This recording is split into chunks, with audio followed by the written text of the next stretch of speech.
Todas las ideas, incluso las sagradas, deben adaptarse a nuevas realidades. Salman Rushdie. Soy Germán Alberto Abreu y estás escuchando Comunicación Activa, el podcast sobre la comunicación y su impacto en nuestra vida diaria. ¿Te acuerdas cuando comenzaste a consumir noticias? Casi nadie lo recordamos. Un buen día ya era parte de los sonidos de nuestra vida, de la tuya y de la mía. Luego comprendimos que detrás de las noticias hay toda una maquinaria, hay profesiones y oficios, hay intereses e interesados. Una noticia es casi siempre el resultado de algo y casi siempre sobre algo que está en el pasado. Lo curioso es que así como nosotros cambiamos, las noticias también han cambiado. Pasaron del papel, las ondas hertzianas y los rayos catódicos a un dispositivo electrónico pequeño que va en nuestros bolsillos a todas partes. Cada vez menos personas recuerdan que había que llegar a casa para enterarse de las noticias más importantes del día. Hoy nos enteramos de todo minuto a minuto. Pero más allá de la inmediatez está el lenguaje. Los millennials, o sea, la generación nacida entre 1961 y 1996, representa el 23% de la población mundial y el grupo de adultos más grande en este momento. Esta generación nativa digital son los mayores consumidores del mundo y tienen una manera de interpretarlo muy diferente a las generaciones anteriores, o sea, a la generación X, a los baby boomers. Por otra parte, los centennials o la generación Z, nacida entre 1997 y 2012, también tienen diferencias con sus predecesores. Es la generación más expuesta a medios que cualquier otra. Es la generación que hace más búsquedas en línea y confían plenamente en los resultados que arroja Google. Todo esto ha hecho que entregar y consumir noticias haya cambiado. Y para hablar sobre este tema nos acompaña Sebastián Ermenguer. Sebastián tiene una perspectiva del acontecer global envidiable, es internacionalista, embajador de paz de Humanitarian Affairs Asia, locutor de radio y televisión y Head of Content de Te lo Cuento. Ha participado en la Cumbre sobre Derechos Humanos y Democracia en Génova y en la Cumbre de Paz de Líderes Emergentes en Bangkok, Tailandia. Sebastián, bienvenido a Comunicación Activa.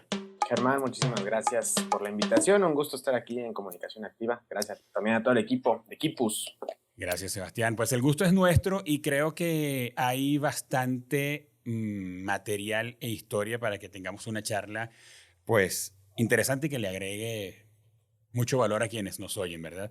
Seguro. Sebastián, eres internacionalista y estás dedicado a la comunicación.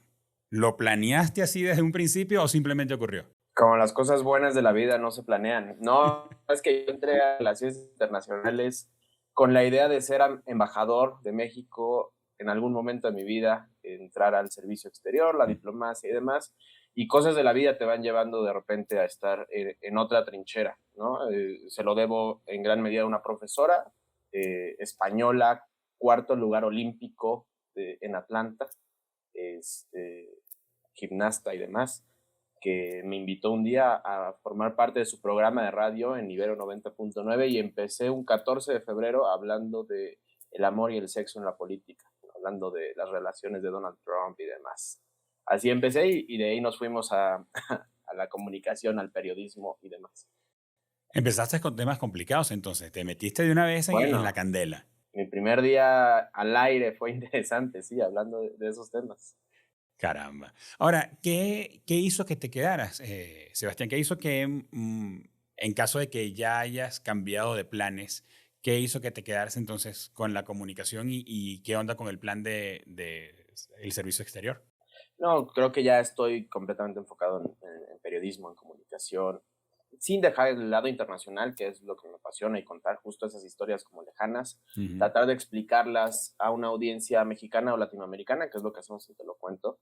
A veces los temas internacionales, y ustedes fíjense cuando vean un noticiero de televisión o cuando estén escuchando la radio, pues se le da muy pocos minutos al acontecer internacional, en gran parte porque pareciera que no tiene una relevancia con nuestra vida diaria, ¿no? Es un producto no muy fácil de vender comercialmente en una radio, en una televisión comercial, temas internacionales, justo porque los vemos lejanos. Pero hoy, que está pasando lo de Turquía y en México, podemos completamente empatizar con algo que está a 11,000 kilómetros y como ese ejemplo hay miles, ¿no? Entonces, creo que eso me llenó, eso me llamó muchísimo la atención, esa forma de poder contar lo que está pasando en otras latitudes, en lugares mucho más lejanos a una audiencia nacional, que al final también es parte de la chamba de un internacionalista, ¿no? Sí. Tal vez desde otra trinchera, pero sigue siendo parte de ese, cuando vas a la universidad y te dicen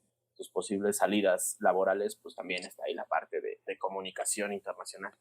Así es, aunque si recuerdo bien, Sebastián, en la universidad o en el entrenamiento, por llamarlo así, que te da la academia, no incluyen el tema de la comunicación, ¿cierto? No desarrollan habilidades ni skills, no te dan herramientas para ser un buen comunicador. Tiene que, casi siempre los internacionalistas o la gente que migra a la comunicación de otras carreras, que además me parece que es una combinación explosiva porque da una perspectiva y un bagaje genial que le da mucha envergadura a la comunicación.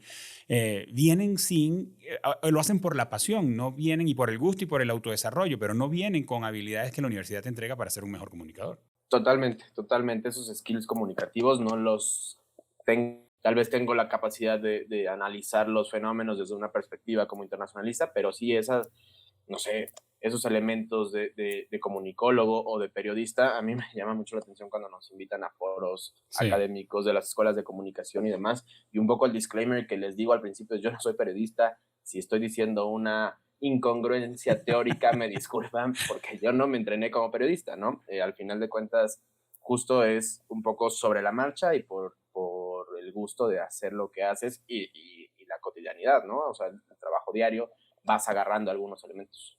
claro. Y vas desarrollando el músculo, si lo diríamos en términos de ejercicio, ese músculo que no desarrollaste en el entrenamiento inicial, lo vas desarrollando con el ejercicio. Ahora, Sebastián, has estado en diferentes escenarios globales. Has tenido la oportunidad de no solamente de escucharlos y verlos desde el análisis de ver lo que están haciendo, sino que también pues es como irremediable el hecho de estar constantemente como evaluando dónde están ellos, dónde estamos nosotros y qué nos están entregando y qué.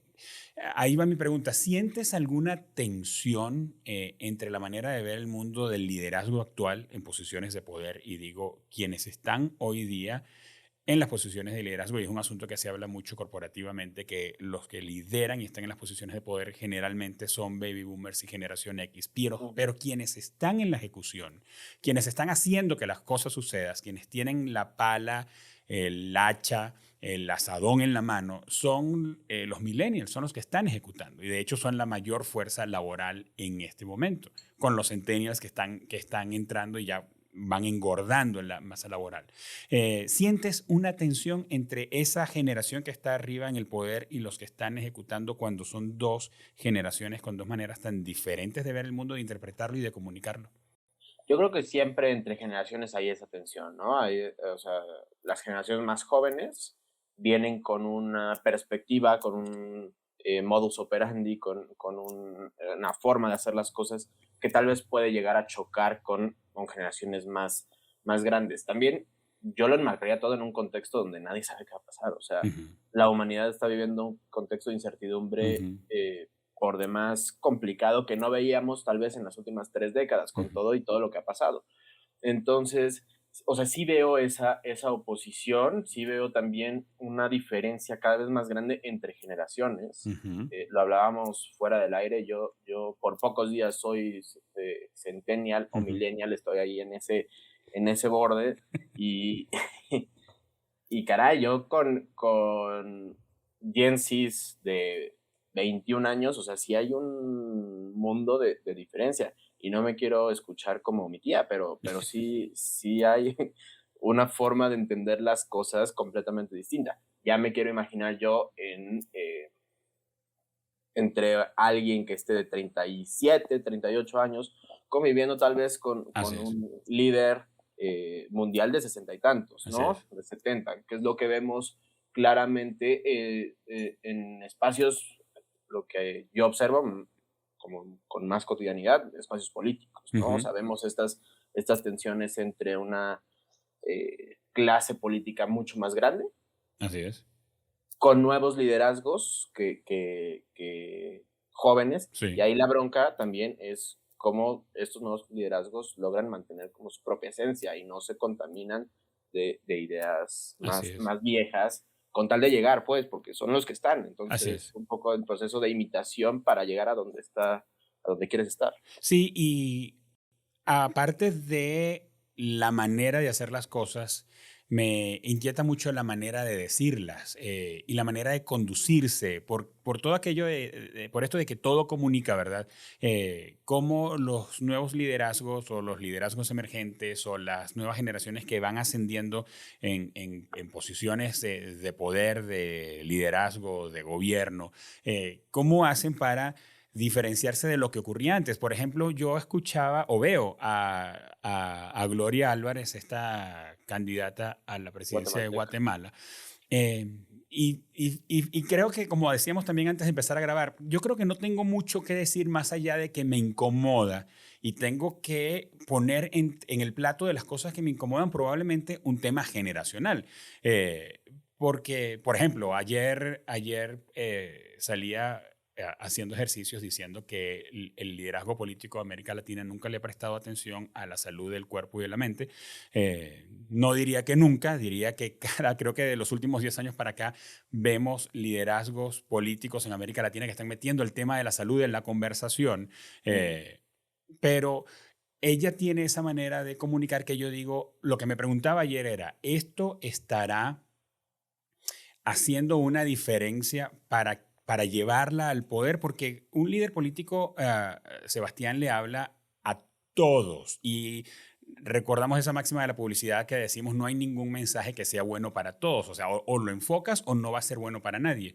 Entonces, ¿cómo lo ves, Sebastián? Tú recibes un contenido, diríamos, oldie, sin querer ser peyorativo con eso, pero hay que convertirlo. Te decía que te lo cuento, a veces me estira y digo, híjole, yo no, o sea, a los, es que no está escrito para mí. Entonces, ¿cómo traducirlo, especialmente en el ejercicio de la comunicación política, para que sea apto, potable para las generaciones que todavía no son pocos, las anteriores a los millennials? Sí, creo que lo decías perfectamente. Creo que tienes que segmentar a quién le estás hablando, Mm. ¿no? O sea, tener muy claro quién es tu audiencia. No sin eso, dejar fuera a personas que pueden estar eh, fuera de esa audiencia segmentada. Pero sí, sí creo que es importante entender, pues, justo los tonos, las formas, qué es lo que buscan esas audiencias, ¿no? Nosotros que le hablamos esencialmente a millennials y a generación Z, personas de entre 18 y 35 años, ¿no? Eh, pues tienen un tono específico, tienen Sí, una forma de consumir, en este caso, contenido informativo, noticioso, entender también que pueden estar ya hasta el gorro de malas noticias, ¿no? así es. Y estar saturados es normal. Pasan tantas cosas al minuto que llega un punto donde lo que menos quieres es estar metido en todo lo malo que pasa en el mundo, ¿no? Así es. Entonces, también balancear esta forma de infoentretenimiento sin romper esos límites pues, de la ética periodística y de contar las verdades y tratar de ser lo más objetivos posible, cuando la objetividad tampoco es un mineral puro que Sí, encuentras, no existe, yo creo que existe, pues, así es. eh, pero sí, o sea, creo que eso es importantísimo. En comunicación política, bueno, pues más debería de ser, ¿no?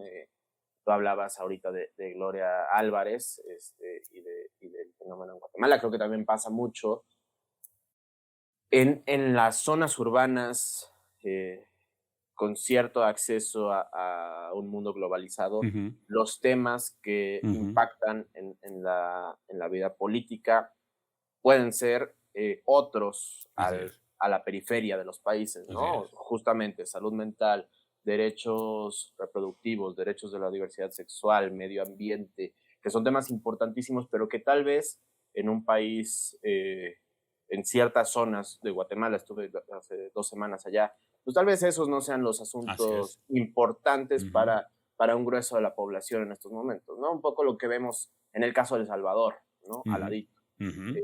un gobierno completamente de derecha que ya tiene tintes dictatoriales por querer extender su gobierno fuera de los límites constitucionales y demás, pero que tiene una aprobación altísima justamente porque está bajando la violencia. Así es. ¿No? Que es tal vez el interés número uno de la población salvadoreña en el momento. ¿No? Entonces, en ese sentido también, cómo equilibrar un discurso político en el que le tienes que hablar, sí, a las clases urbanas, clase media, más globalizadas y más ciudadanas del mundo, con problemas mucho más globales, pero también a personas que hemos dejado, ¿no? Como en política pública, que hemos dejado retrasados 40 Así años es. y que no se han beneficiado de ninguno de los temas proactivos de la globalización, ¿no? Así es. Ahora, Sebastián, para que quienes nos oyen puedan entrar mejor en contexto, cuéntanos un poco sobre Te lo cuento, cuéntanos de su estilo, de su enfoque, lo que persigue, qué hace.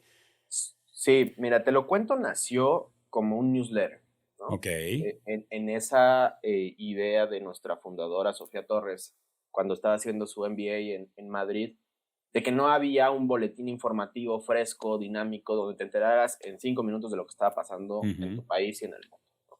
Entonces nace así la idea de Te lo cuento, y de repente empieza a gustar justo por el tono. Eso es un tono fresco, es un tono informal, ¿no? No quiere decir que no sea ni ¿Serio? serio ni Claro. exacto, ¿no? En cuanto al fondo, es igual de serio que cualquier medio.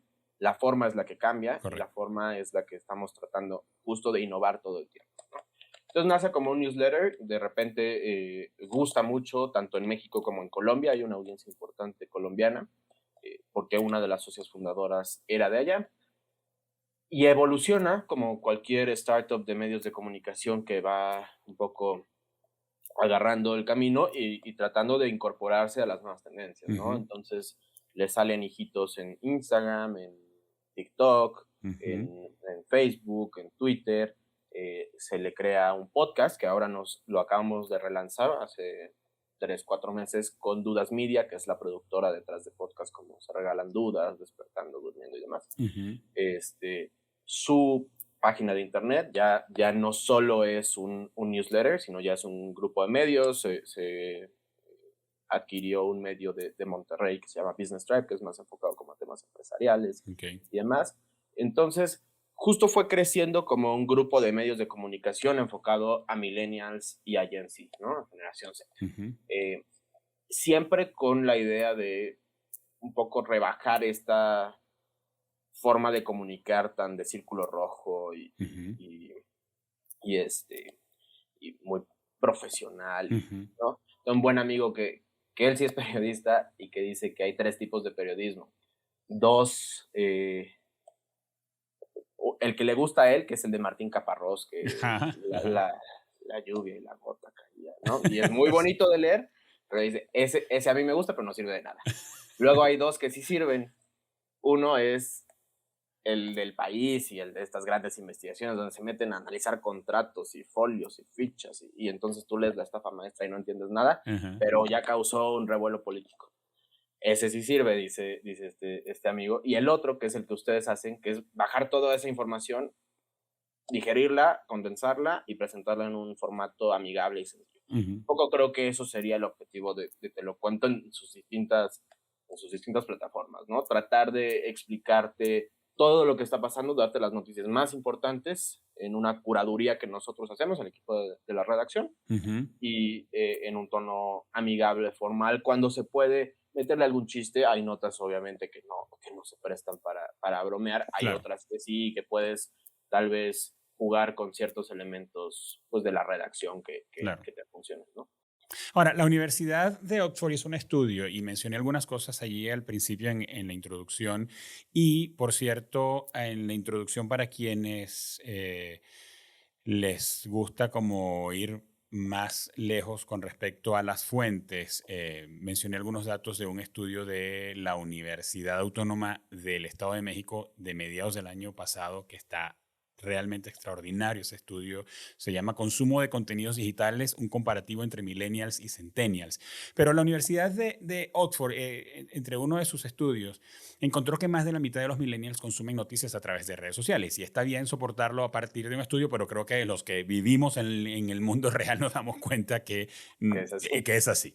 Ahora, parece que todo tiene que ser, Sebastián, sweet and short. Todo tiene que ser corto, al grano, rápido. En cualquier parte escuchamos que el gap de atención va disminuyendo y yo digo, si sigue disminuyendo, o sea, nos vamos a comunicar con un suspiro, con un guiño de ojo, y yo creo que todo eso va a tener su punto de retorno en algún momento. Pero ¿cómo damos contexto informativo, eh, Sebastián, cuando la entrega es tan corta, tan resumida, tan sucinta? ¿Batallas con eso? ¿Batalla el medio con eso? No sé, ¿cómo lo ves? Fíjate que, a ver, es complicado. Creo que te lo cuento, puede ser de los medios que menos batalla en eso, porque nació así, ¿no? Ok. Nació No un hay una poco para... migración. Exacto. Creo que les cuesta más a los grandes medios Así que es, tenían seguro. 2000 palabras para hacer una nota y ahora tienes un reel de 1 minuto y échale todo ahí, ¿no? Creo que en el ADN un poco de lo que nosotros hacemos está hablar en formatos cortos. Ahora, sigue siendo complicado porque justamente cómo das ese contexto, Ujú. cómo cuentas, no sé, el conflicto israelí-palestino Sí, en un reel de 1 minuto. sí. Imposible, ¿no? Entonces, sí es complicado este nuevo fenómeno de las nanonews, que le llaman, ¿no? Ok. Que es un poco el huevo y la gallina, porque sí las audiencias te están pidiendo un formato más corto, formato mucho más rápido y Ujú. eficiente, pero también las plataformas cada vez te llevan a que sea más corto, ¿no? O sea, los formatos que te dan las plataformas tienen Así es, un límite, así ¿no? es. Entonces, pues creo que es una víbora que se va alimentando por sí sola, porque son los dos fenómenos que van evolucionando. Ahí el tema, ¿cómo logras comunicar? Bueno, pues yo creo que algo que, o sea, si tienes 1 minuto, pues trata de ver las 5 Ws del periodismo, ¿no? Ujú. ¿Qué, dónde, cuándo, cómo, por qué? Y trata de contarlo así. Hay formatos, hay historias, hay noticias que creo que vale la pena llevar a un formato más largo. ¿Qué quiero decir? Tal vez entender ciertas dinámicas de lo que pasó en el último ataque de Rusia a Ucrania, lo Ujú. puedas contar en 1 minuto, ¿no? Ese parte de guerra, ese de lo que Ujú. sea. Las historias de las familias en Bucha y en todas estas ciudades Ujú. ucranianas, creo que por respeto y demás merecen ser contadas en un formato más largo, ¿no? Ujú. Entonces creo que ahí también como medio debes de poder balancear qué sí puedes contar rápidamente en un formato corto y qué historias requieran tal vez bajarle a los decibeles, bajarle al ritmo y contarlas un poco más lento, ¿no? Eh, en, el, en la medida de tus posibilidades, pues, Y, porque... y que podríamos diferenciar, Sebastián, entre formato y lenguaje, ¿verdad? Porque en el caso de Te lo cuento, que es un pool de medios o diferentes plataformas para entregar el contenido, pues una cosa es cuando nos vamos a redes sociales, pero yo puedo conseguir el mismo contenido con el mismo lenguaje, entregado de una manera diferente cuando voy al sitio web. Entonces, por ejemplo, volviendo a casos de América Latina, vamos a la crisis de la democracia en Brasil. Entonces, si titulamos, pues la democracia de Brasil está en crisis, pues eso no es una noticia en sí misma, no te está dando un dato en sí mismo, pero probablemente lo que va para las redes sociales sobre el asalto al Parlamento es la mera noticia, los 30 segundos de la información, mientras en el sitio web nos extendemos más y venimos de lo que ha ocurrido con Bolsonaro y lo que implica Lula y lo que ha implicado la crisis de la derecha en Brasil. O sea, creo que, pero conservando el lenguaje, Sebastián, que es a lo que voy, yo creo que para los que estamos moviéndonos entre una generación y otra, es como no perderle el pulso a que si queremos que el contenido sea consumido pues vamos a hacérselo consumible y probablemente la extensión y el formato juega un rol, pero no necesariamente todo el partido. Si yo voy al sitio web, me consigo con tu contenido en un lenguaje que me habla a mí y me lo chuto, aunque sean 2000 caracteres. Es exactamente como lo mencionas, Germán. O sea, el contenido tienes que ofrecerlo, no el mismo, pero sí en el mismo tono. O Así sea, es. la gente ya sabe qué está esperando cuando te lo cuento en cualquiera de las plataformas. Si de repente te encuentras una noticia aburridísima, con un lenguaje súper sobrio, pues eso no se lo cuento, ¿no? Ujú. Ahí no está nuestro valor agregado como medio, ¿no? Donde nosotros te podemos dar un valor agregado entendiendo las limitaciones que tiene un medio pequeño, que no tenemos reporteros por todo el país y que no Claro. tenemos una mesa de redacción enorme y demás, es justamente digerirte la noticia en un tono mucho más amigable y donde tú la puedas leer de forma incluso hasta entretenida. O sea, Así nosotros es. uno de los elementos que más y que yo más impulso en la relación es el storytelling. O sea, todo esto cuéntalo como si estuvieras en un Starbucks hablando con tu amigo y cuéntale el chisme de Brasil. ¿Qué Ajá. pasó? Y eso te lo llevamos en un explainer, en un carrusel de Instagram, donde podemos tal vez abordar un poquito más a profundidad, pero también en stories donde tienes 3 líneas para decir qué pasó, Ujú. y en el podcast, ¿no? Ve tejiendo esa historia, Así es. eh, de forma que no pierdas la atracción de la gente, ¿no? O sea, un poco que eso también me parece importante. Hoy los medios de comunicación no solo competimos entre nosotros, ¿no? Ujú. Esa competencia, ¿no? O sea, puedes leerte Lo Cuento, pero el Universal, pero El País, Ujú. pero Reforma. Pero también competimos contra TikTok y Sí, claro. contra YouTube y contra las películas y Ujú. contra ir al teatro y contra salir a jugar fútbol, ¿no? O sea, todo esto del infoentretenimiento, pues tienes una competencia que se borraron ciertas barreras o ciertas fronteras donde antes solo competías con la televisora de enfrente, ¿no? Sí, es la demanda. Todos están compitiendo por la atención. Exacto, ¿Cómo hago yo para que me consuman a mí, consuman lo que yo tengo en vez de ver reels de gatos? exacto, exacto. Sebastián, ¿tienes algunas, de pronto te pongo en un compromiso, ¿verdad? Pero ¿tienes algunas claves o algunas cosas en tu práctica que formen parte de tu olfato, de tu intuición para decir, ok, así se hace un contenido atractivo, al menos enfocado en esta audiencia en la que Te Lo Cuento está enfocado? Porque pues atractivo, como decías tú, para mi tía, ok, puede haber una manera de hacerlo. Eso no significa que sea atractivo para los que están hoy en la universidad. Entonces, ¿tienes algunas líneas que tú sigas, must be's o claves para que por lo menos acercarte a que el contenido sea atractivo? Pues mira, yo empezaría con que tienes que estar presente en la conversación, ¿no? O sea, Ujú. saber de qué se está hablando. Que tal vez yo cuando tenga 40 años no voy a poder seguir haciendo Te Lo Cuento, o cuando tenga Ujú. 60 años, ¿no? Ujú. Porque no voy a entender cuál es el trend de TikTok del momento. ¿No? Entonces, un poco saber de qué está hablando la gente y cuáles son como las notas más importantes de la agenda del día. O Ujú. sea, qué puede interesar, ¿no? Usualmente temas de México, usualmente temas de política, pero también nuestra audiencia y nosotros metemos mucho noticias de medio ambiente, noticias de diversidad sexual, noticias, ¿no? O sea, esas historias que interesan Que están en la conversación de tus audiencias. de mis audiencias, Claro. claro, claro, claro. Este, hay veces que, claro, tú puedes llegar con una historia que tal vez no estaba y presentarla y Ujú. esperar que sea atractiva. Ujú. Pero creo que es importante, pues, lograr darle. Nos hemos convertido, creo, y esperaría que así fuera, como en ese medio, en ese recurso que tiene mucha población joven, particularmente en México, de entender cosas que podrían salir a tema en la conversación del fin de semana con la familia, Ujú. en la conversación de la oficina, en la Ujú. universidad. Entonces, poder dar esas herramientas, pues creo que es importantísimo. Siempre te dicen, ¿no? Algunos ganchos para abrir la noticia, los Ujú. primeros 5 segundos son importantes, Ujú. haz preguntas, ¿no? ¿No? Que tus títulos sean en pregunta con algo que llame la atención o con una bomba importante. Creo que eso ayuda. Pero sí, el mantra y un poco la curaduría es, a ver, hablemos de lo que interesa a la gente, ¿no?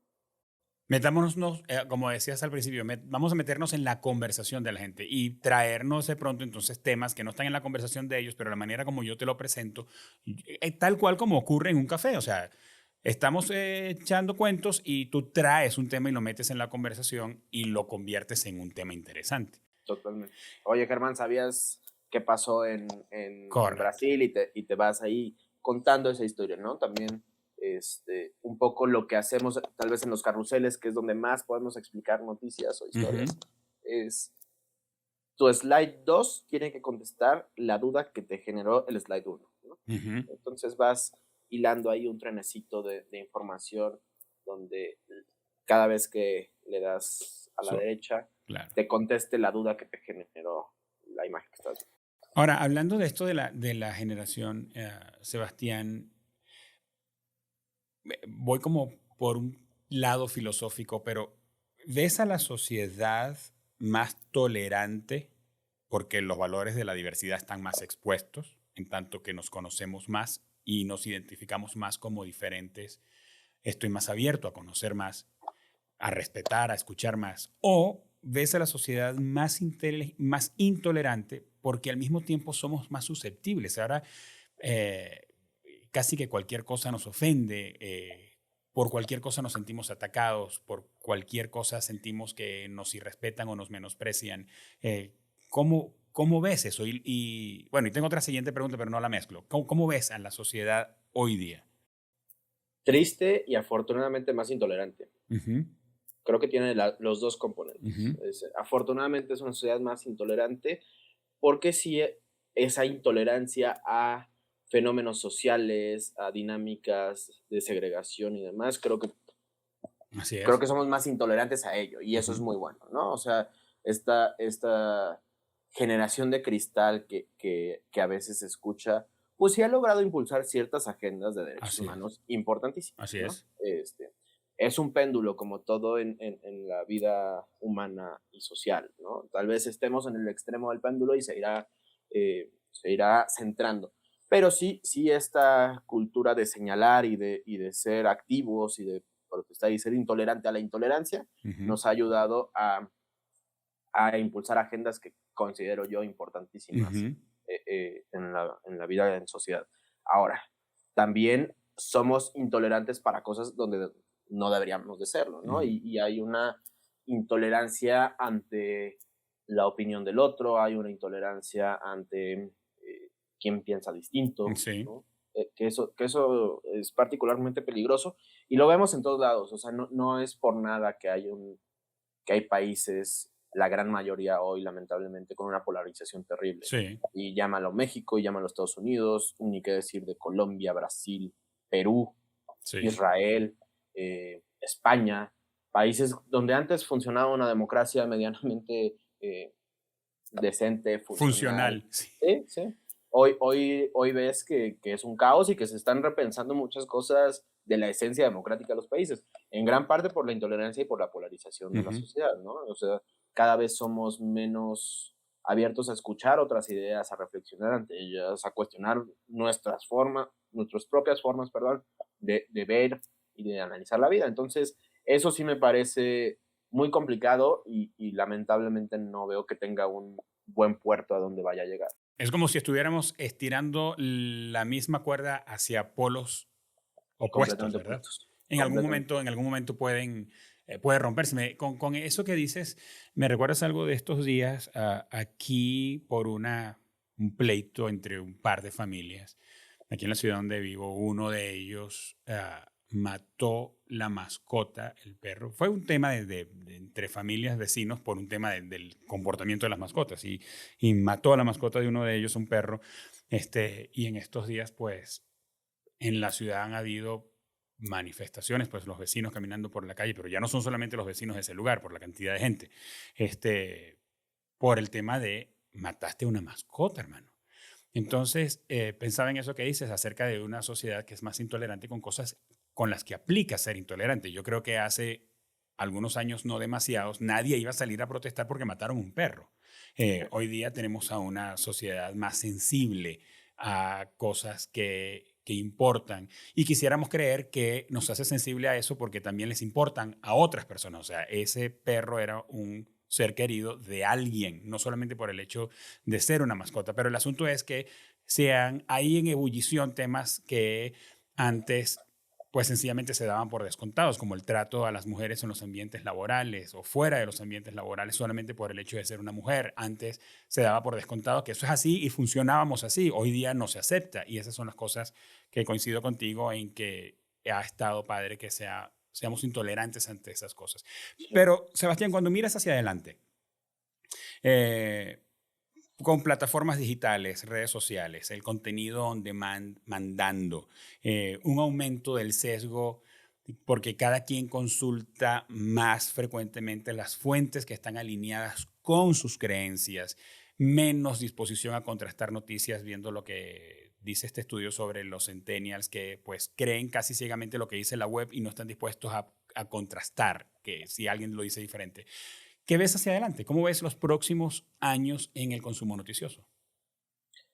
Complicadísimo contestarlo porque hace 2 años las cosas eran muy distintas. Así es. Tal vez no estaba la irrupción de TikTok. Hoy gran parte de los centennials se informan, o sea, ya no googlean las cosas, lo buscan en TikTok, ¿no? Así es. Entonces allí hay un motor de búsqueda interesante. Mira, yo creo que hay en esto que mencionas, ¿no? De la gente está consumiendo sus propios medios en los que les tienen confianza y no se sale de ahí. Creo que hay una responsabilidad de los medios también de cuestionarnos constantemente qué hacemos y qué contenido ofrecemos, ¿no? Y cuestionar nuestra propia línea informativa. Todos los medios tenemos una línea informativa a temas que le damos prioridad, temas que no sé. Cuestionarnos eso creo que también puede ayudar a romper esas cajas de eco que se están generando, tanto en la audiencia, tanto en los consumidores como en los medios de comunicación, ¿no? Entonces, creo que eso sería importante. Ahora, hay un número impresionante de nuevas tecnologías. Justo la semana pasada teníamos un curso sobre ChatGPT y todo esto de inteligencia artificial en medios de comunicación. Y caray, nos podemos quedar sin trabajo, ¿no? Sí. O sea, si hay un tema donde como medios de comunicación tienes que lograr adaptarte a un montón de nuevos formatos, a un montón de nuevas tecnologías. Creo que siempre deben de quedar esos mínimos comunes del periodismo, ¿no? Siempre es el fact-checking, ¿no? Contrastar informaciones, atar todos los cabos, ¿no? Que eso tal vez no lo pueda hacer la inteligencia artificial, ¿no? Así es. La inteligencia artificial te podrá ayudar en procesos, dinámicas y demás. Pero creo que y me gustaba mucho la frase de Salman Rushdie, que reapareció esta semana, que mencionabas al principio, porque justamente es eso, o sea, justamente creo que es más en esta industria de las noticias, pues de por sí tus contenidos van cambiando todo el tiempo, ¿no? Y se te prenden focos rojos de conflicto y de problemas en todos lados.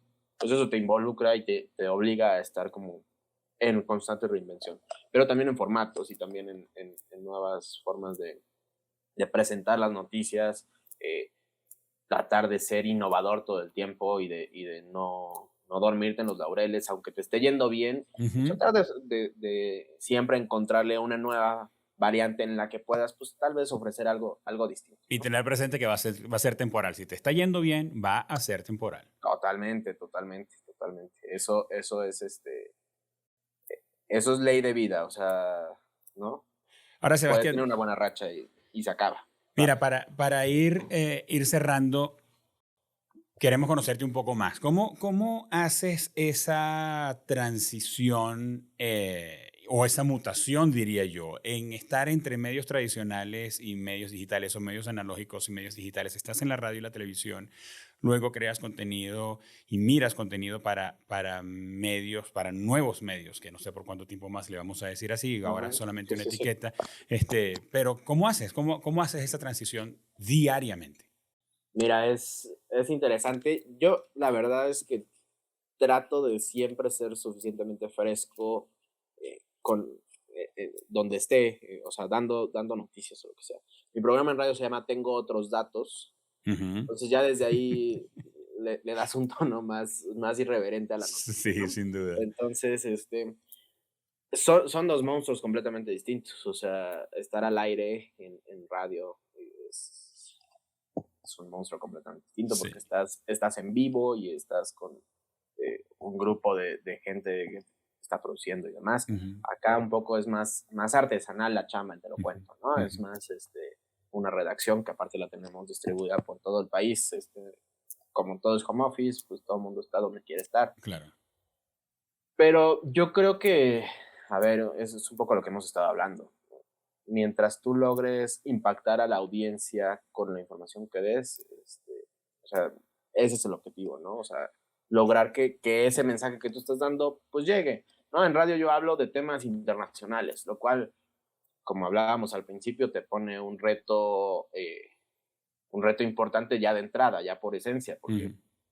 tú sabes que alguien se chute media hora al aire Noticias internacionales. de lo que está pasando en, Claro, no sé, Azerbaiyán. claro.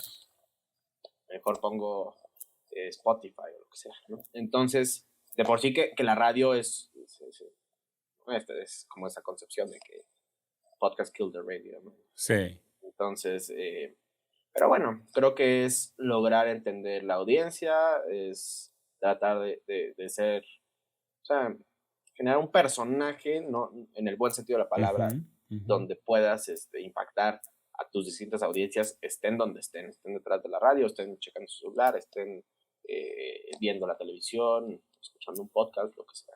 Y creo que para el comunicador está el desafío de ser tú, o sea, tú tienes el desafío de ser Sebastián, donde Sí, sea que estés, aunque creo que puedes estar en el ejercicio constantemente de estar traduciendo lo que ves y como ponerte un traje si sales, vas de un teatro con 300 personas a una charla con tu equipo de trabajo de 8 y traduces, cambias los tiempos verbales, por decirlo de alguna manera, y se convierte en tu ejercicio diario que casi que ni sientes cuando cambias de uno a otro, pero creo que la esencia o el centro está en tu esencia, en ser Sebastián. ¿Cómo habla Sebastián? ¿Cómo comunica? ¿Cuáles son las cosas importantes para él? ¿Cómo prioriza la noticia? ¿Cómo la jerarquiza? ¿A qué le hace énfasis? Tiene mucho que ver con tu sello como comunicador.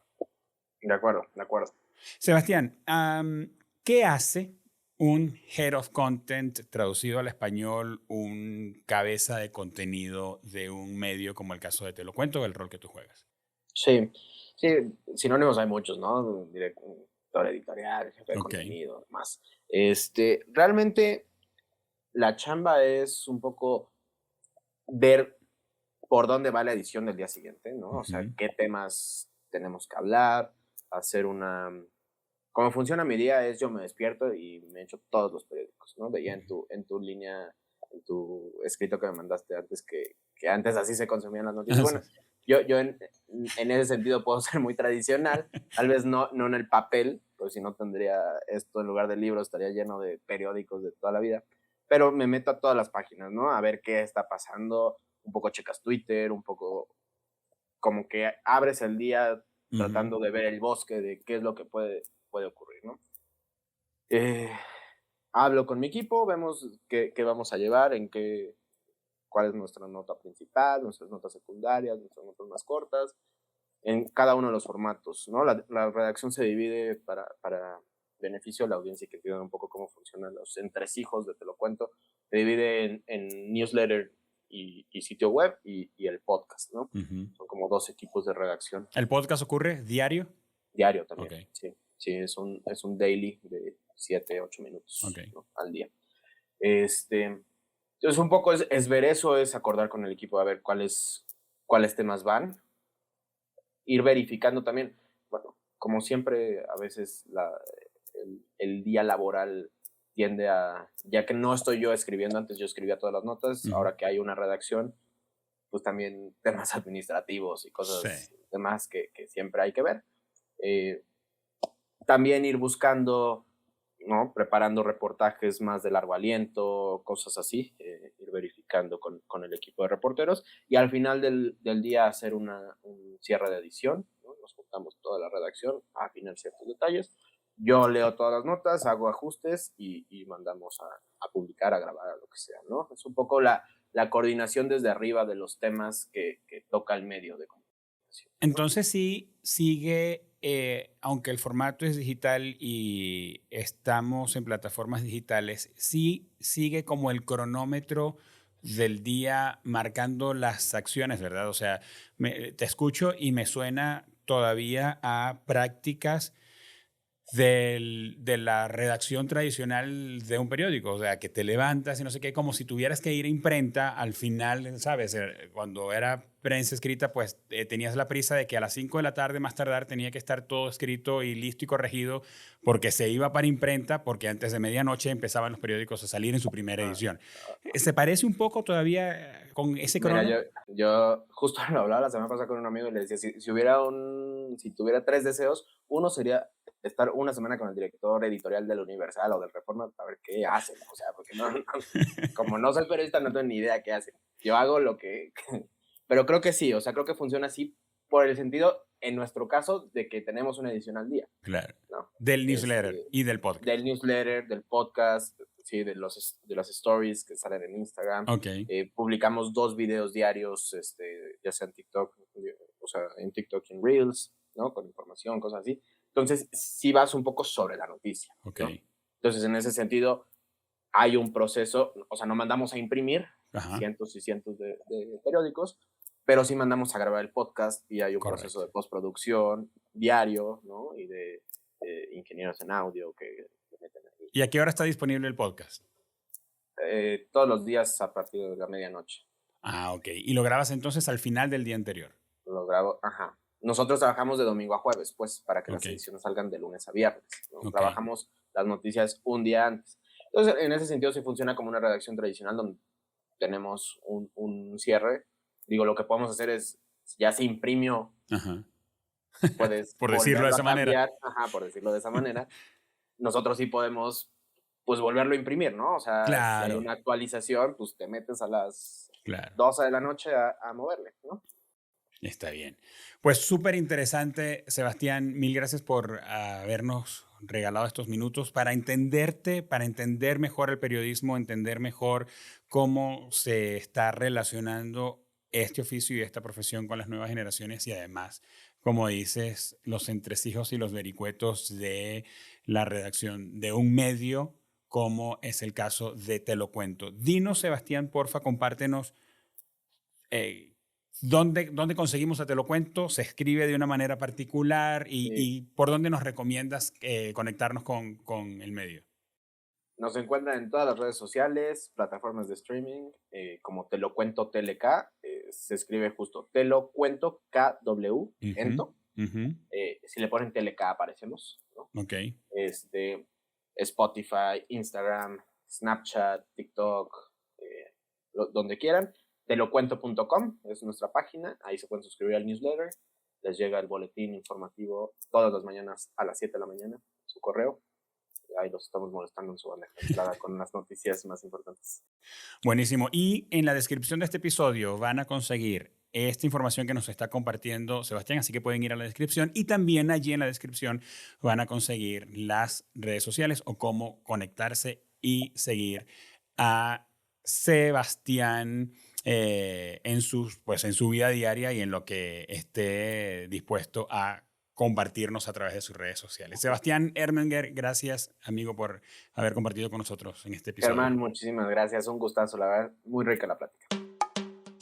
Pues amigos, como ya les dije en la descripción de este episodio van a conseguir todos los links que necesitan y les agradezco mucho por habernos acompañado y haberse tomado el tiempo para escucharnos y crecer y mejorar en la comunicación. Yo te recomiendo que si tú escuchaste algo en este episodio y tú dices, híjole, tengo un amigo internacionalista que se le da muy bien la comunicación, mándaselo. Si tú dices, híjole, tengo un amigo periodista, pero mira esta perspectiva para que crezca y mejore en su manera de ver la comunicación, o a quien tú quieras, mándale este episodio porque estoy seguro que va a ser de mucha ayuda y les va a agregar muchísimo valor. Además que lo más fácil que puedes hacer es ir a tu plataforma de podcast o a YouTube y darle seguir a este podcast para que tengas un nuevo episodio todos los martes de cada semana.